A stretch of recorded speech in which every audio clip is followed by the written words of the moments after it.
Nigériennes, Nigériens, mes chers compatriotes, c'est à moi qu'il revient aujourd'hui l'honneur de m'adresser à vous à l'occasion de la commémoration du 61e anniversaire de l'accession de notre pays à son indépendance, sacrifiant en cela à un rituel républicain qui nous est très cher.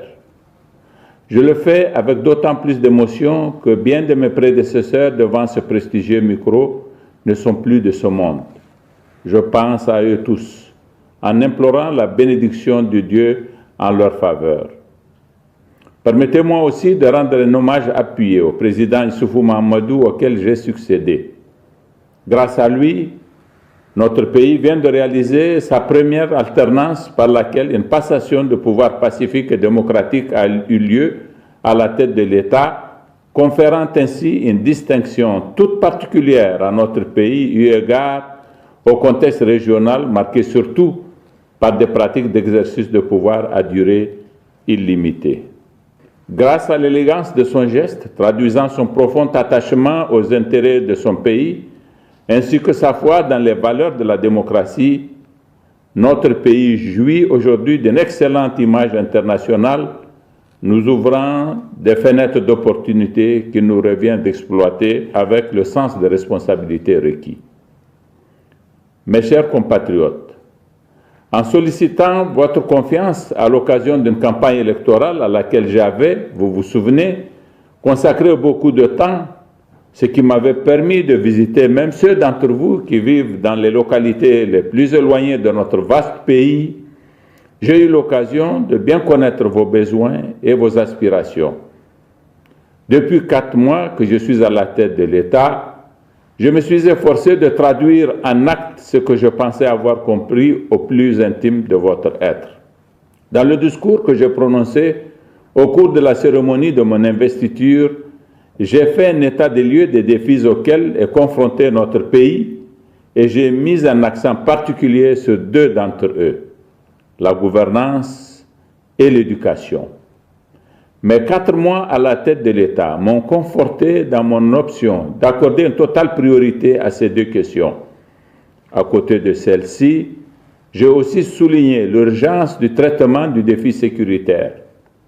Sur ce dernier point, les organisations terroristes opérant pour l'essentiel à partir de bases situées hors de notre territoire ne nous ont donné aucun répit. Nos forces de défense et de sécurité ont été sollicitées jour et nuit, et ce sur tous les fronts, partout.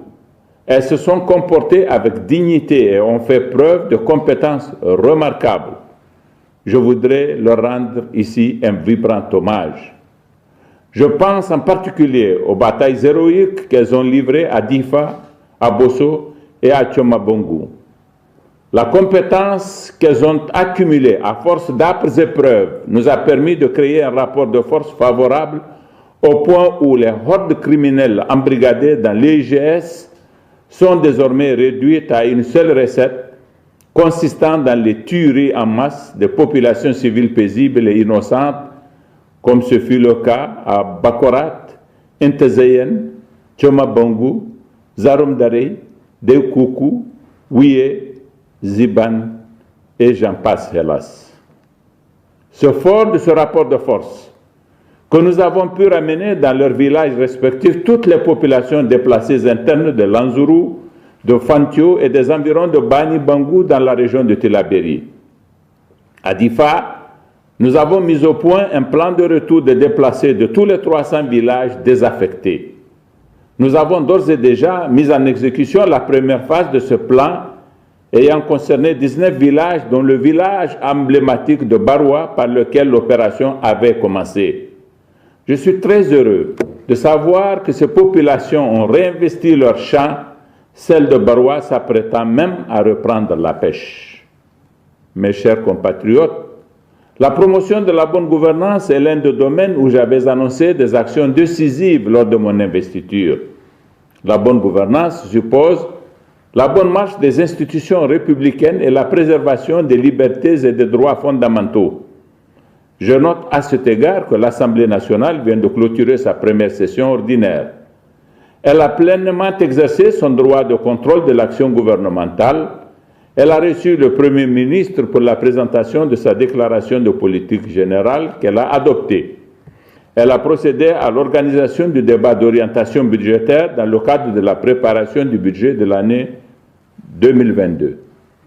C'est dans le cadre du renforcement de la bonne gouvernance que j'ai décidé d'établir un dialogue social constructif avec les organisations syndicales, les associations de la société civile et les acteurs des secteurs économiques pour faire le point de nos préoccupations communes sur la marche de notre pays. J'engage les membres du gouvernement et tous les responsables à poursuivre cet exemple d'ouverture et de dialogue. Dans ce registre de la gouvernance, je voudrais aujourd'hui encore réitérer mon engagement à renforcer la lutte contre la corruption et la concussion des agents de l'État, le détournement des deniers publics, les pratiques de surfacturation dans l'exécution des marchés publics, les fraudes et les injustices dans l'organisation des examens et concours ou dans le recrutement des agents de l'État et des sociétés publiques. La pérennisation de l'État de droit passe en effet nécessairement par le respect par l'État incarné en l'occurrence par le gouvernement des règles qu'il a édictées. Mes chers compatriotes, comme je l'ai affirmé dans mon discours d'investiture, l'éducation est notre plus grand défi. Ces faiblesses paralysent nos possibilités de constituer un véritable capital humain capable de prendre en charge les défis de développement de notre pays. Notre système éducatif a besoin d'être repensé et il le sera. Ce sera la traduction du contrat qui m'est lié au peuple nigérien. D'ores et déjà, et conformément à mon engagement de suivre personnellement les réformes engagées dans ce secteur, j'ai eu à consulter les partenaires de l'éducation sur les principaux axes de ces réformes afin de les sensibiliser et de recueillir leurs opinions et leur soutien. À l'issue de ces concertations, des actions ont immédiatement été engagées par le gouvernement en vue de la mise au point d'une grande politique de réforme de notre système éducatif. Cette réforme vise surtout à repenser notre politique de formation des enseignants et des encadreurs en relevant d'une part le niveau à partir duquel seront orientés les élèves destinés à l'enseignement et à mettre d'autre part une rigueur toute particulière dans cette formation. Des mesures incitatives spéciales seront mises en œuvre pour favoriser le recrutement de professeurs dans les disciplines scientifiques dont nos établissements manquent cruellement, ce qui explique en grande partie les contre-performances de nos élèves. Des internats pour jeunes filles seront construits en vue de garder les filles le plus longtemps possible dans le système éducatif et leur donner de réelles chances de promotion sociale. Notre système de formation professionnelle sera rationalisé pour lui permettre de produire les cadres techniques si indispensables pour notre économie. Concernant l'enseignement supérieur, je compte, entre autres actions, faire en sorte que d'ici la fin de l'année 2023, nous puissions satisfaire tous les besoins de nos universités en enseignants-chercheurs.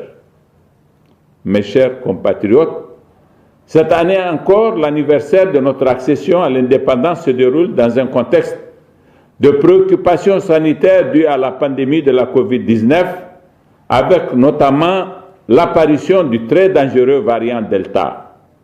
Je voudrais vous inviter à vous faire vacciner, vous tous, et à respecter toutes les consignes sanitaires pour éviter cette maladie. La commémoration de l'indépendance s'accompagne traditionnellement des actions de plantation d'arbres et de reboisement. Cette année, l'opération a pour thème « Valorisons le moringa » pour améliorer l'économie locale. La production, la transformation, la consommation et la commercialisation des produits moringa par les communautés locales et les organisations de producteurs est quelque chose que nous encourageons du fait de son impact dans l'amélioration de l'offre alimentaire dans notre pays. Je voudrais enfin, mes chers compatriotes, souhaiter un hivernage fécond pour notre pays et une bonne campagne agricole pour nos vaillants agriculteurs qui contribuent plus que nul autre acteur au développement économique et social de notre pays. À tous et à toutes, je tiens à vous réaffirmer ma foi et ma détermination pour la réalisation d'un Niger stable et prospère, résolument engagé dans la satisfaction des aspirations profondes de notre peuple.